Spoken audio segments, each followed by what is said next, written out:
Wala nang katahimikan sa bahay panigurado dahil may nagpadala sa atin ng speaker. Ang 3-bit Stormbox Blast 2. Hindi lang ako nagkaroon ng ganitong kalaking speaker. May mga maliliit akong speakers then Bluetooth headset. Ganun lang. Kaya i-check natin to. Sa package niya, andito lang ay cable, manual, and mismong Stormbox Blast 2. Pero grabe ang finish niya. Very premium. Sa dalawang gilid, may subwoofer na napakalaki din naman. Sa likuran, andito ang input mula sa 220 volts at Type-C. Pwede rin mag-charge mula dito. Then, dalawang mic ang pwedeng isaksak at may AUX port din. Pagkabuhay ko, may pasabog ng mga ilaw.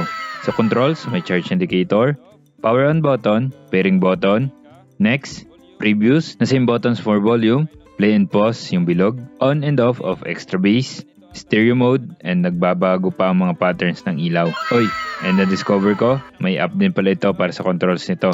Moment of truth. Ganito paggamit niya, ginaganyan pa yan.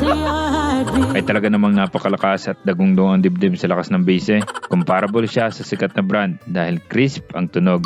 Hindi basag kahit todong-todo ang volume. Ang pinagkaiba, 12,499 pesos lang ito. Yep, ang laki ng mura niya kaysa sikat na brand. Kaya ako, approved ako dito. Tingnan nyo naman ang sayo ko.